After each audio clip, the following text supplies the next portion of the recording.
What's going on, leaders? It's Jake, the founder and CEO of the Locker Room here.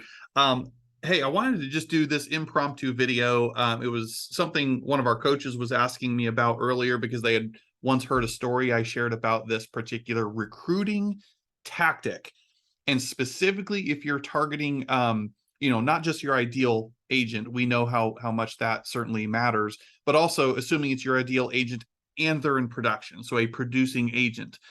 Um, I want to run through a quick little scenario with you, but before I do, to tee this up properly, so this is something that I personally have done when I was, singularly focused on recruiting, and it was always one of those things that jumped out to me because I recruited many agents this way, but one particular week always jumped out to me more than the rest, probably for the simple fact that in the same week I had recruited at the time a $15 million producer and a $20 million producer who were very successful, very happy where they're at, like we often hear when we're trying to recruit and attract agents to our firms. And as the story goes, I mean, I was very persistent. I was very relentless as a recruiter going after agents. And these two particular would never return my calls, never return my texts, didn't matter what I did. I just never got the call back, which wasn't necessarily rare because they don't want to be bothered. They're busy, they're running a business, and frankly, unless they're looking to move, they know how to contact me, and the likelihood of them answering my call or text at the time was not great. But here's what happened. So after all my other efforts were exhausted, and I knew I really wanted to be in business with these people and I could really help them grow their business, um, I went to Broker Metrics. So some of you maybe have Broker Metrics. If not, maybe it is something that you want to look into getting in your local market area. And it's basically a program. Maybe you could even use your own MLS. I'm not even sure these days, but I used Broker Metrics. And I could pull all these fancy reports and graphs and charts and information from it on any agent in that local MLS. So to make a long story short, these particular agents, what I did was I physically printed out their reports. And I did something called LOI, the lost opportunity income. So I printed out these things and I hand wrote and circled things intentionally kind of sloppy, so it seemed real and it seemed very personal and individualized to them versus some marketing or blanket canvas deal. It was very personal with my handwriting and chicken scratch. And then accompanying that information, which I'm getting ready to show you, I did a nice little handwritten note. Cheesy note from Walgreens or Walmart with thank you on it. I did a little handwritten note and I mailed it to their home address. So here is how I got that information. And the moral of the story is by doing this, they called me after countless attempts and countless attempts. The one thing that got them to call me was this letter and this information that I'm getting ready to show you. And as the story goes, both of them, therefore, in the same week, ended up coming to our firm and joining. And this was the thing that set them over the edge because I was talking the numbers, the language of business, which is numbers. Every other attempt was, oh, I just want to help you and just want to invite you to this event and blah, blah, blah, blah, blah, things that they didn't have interest or time for. It wasn't compelling enough. But when I just cut through the mustard and I said, look, if you want my help and you want to earn XYZ more, meet with me for 30 minutes and I can show you how I can help you achieve that. So here's a scenario. This is just a made up scenario, but you'll get the point of exactly what I did. So let me share my screen with you. Here we go. As it's pulling up, hopefully you can see it now. But here's Agent Sally. Okay, so just pretend this is Agent Sally. And here's some of the information you can extract from something like Broker Metrics or even your own MLS reporting system or whatever you have access to. Let's pretend Agent Sally over the last rolling 12 months has closed 4 units on the list side for 1.175 in closed volume. Let's say Agent Sally has also closed 8 buyer side units for 1.975 in volume, making a grand total of 12 closings. Now, this is great data. I can do a lot with this information, but I'm going to show you a fraction of what I did to get them to call me and ultimately bring their businesses over to where I was. Because here's the thing, in a perfect world, is there such a thing? Who knows? But let's strive for it. In a perfect world, it's said we want a 50-50 business. meaning essentially for every listing I get a buyer and or vice versa. Okay, let's assume a 50-50 balance of business. Well, what that does for me is it now creates a gap, because as you can see, if we're just looking at units, I've closed 4 on the list side, 8 on the buy side. So arguably, I can say I've got a gap of 4 listings sold. And see, here's the trick. Great coaches always coach to the gap. Okay. So as they're going along and thinking everything's honky-dory, here swims along Jake saying, hey, you're not performing up to what you could be. Want my help? And now all of a sudden that captures their attention because they thought everything was great. And do top performers like to be challenged? Yes or yes? Of course they do.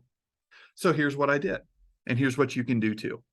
We got to break some things down first. So what is the average listing sales price? Well, in this case, all I'm going to do is take 1.175 volume divided by 4 listings sold. That gives me an average sales price of $293,750. All right. Now, let's assume, and I understand disclaimers, it's all different in different markets, but for the sake of example, let's assume the average commission was 2.5%. So 293,750 times 2.5% equals 73.43 of GCI per listing sold. All right, that's an important number. And then we can do the same for the buyer side for the heck of it. Here, I've closed 1.975 of buyer volume over 8 units. So therefore, that suggests an average sales price slightly less, down to 246 and change, compared to 293 on the listing side. That's a different class, a whole different thing in and of itself. And therefore, if it's 2.5% average commission per transaction, that means my average commission there is 61.71 compared to my average commission here, which is 73.43. Now, here's what happens. So I wrote here, let's get the math first. So knowing we've got a gap of 4, so I'm going to go equals B16 times 4. 29,375. That is what's known as lost opportunity income, LOI. So in my letter to these particular agents, I did their version of this exercise and said something to the tune of, hey, so-and-so, if you're interested in earning an extra $29,375 this year, without really doing any extra work, we're just going to be more intentional about your business. Let's meet up for 30 minutes to an hour over a cup of coffee and dissect your business together. Or, hey, agent, how do you feel right now knowing that you're leaving an extra 29 grand on the table? What would that do for your family? What vacations, or where would you go? What would you do with that money, knowing that it's just sitting there waiting because your current business is out of balance? I can help you get it balanced, right? Whatever, I don't exactly remember my terminology of what I wrote in that note because that was years ago, but you get the general idea.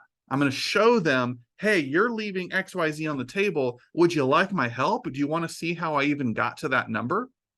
So what I did was I'm just, circling everything on these couple of printouts. I folded them up, put my handwritten note on top of it and sealed it up in an envelope, and then I mailed it to their personal residence. Couple takeaways there. Why was it handwritten? Well, obviously it's more personalized, just like any handwritten note is. It meant more. They could tell, hey, this wasn't some manufactured thing. Jake actually took the time. And a little pro tip, I even did the math. In my handwritten form, I did the math. I did not use an Excel spreadsheet. I did not use a calculator. I showed them the math of how I got to what the number was that I was claiming. That even made it even more personalized, okay? And why do you think I mailed it to their personal residence, not the office? A lot of reasons, one of which is I want them to open that up at home where they're grounded, they're centered. And maybe if they have a spouse or significant other, they have to open it up and, hey, what's that? Hey, hon, what you got over there? And good luck trying to defend the fact that you're leaving that much money on the table. Maybe this Jake guy isn't so bad after all, and I need to call him because he can help me figure out a better way to make more money without even really spending that much more time doing it, right? And then what do? When they called me, I honored my agreement. I brought their reports that I shared with them already. We dissected the numbers all over again. Now we got a little pain going on, and insert hero moment, because now I bust out something like the agent wheel or the agent action plan workbook. All these resources that you guys now have access to in the university are the same resources I personally used with things like that back in the day. We've got the tools. That's not the issue. The issue for most of us is getting our foot in the door for the conversation in the first place. So if you're out there struggling right now and you're just calling, or swooping by open houses and everything you're doing doesn't seem to be working, here's just one more tactic for you to try on. I can speak firsthand. This helped me recruit a lot of producing agents. It was no fluff. I just went straight for it. I spoke the language of business, which is numbers. And when you say, hey, in this case, you're leaving 29 grand on the table, you want to meet up, and I could show you how I got to that number and what I can help you do about that to put an extra almost 30 grand in your family's pocket. That now is a compelling meeting. That's a different sounding call or email, or in this case, handwritten note that they're getting from anybody else. Nobody else is talking to them this way. They're just saying, hey, let me tell you how great our company is. Do you want to join? But man, when you can isolate their unique business and their unique numbers and show the opportunities within, it can be game changer. I know it was for us. And this, in that 1 week, recruited almost $30 million of volume just from this one play alone. And now one of them is still 15 to 20 million. The other one is now a $50 million a year producer still at the company where I recruited them to back in the day. So, hey, look, hope this helps, guys. Let me know your thoughts below. And yeah, more of this to come. Thanks.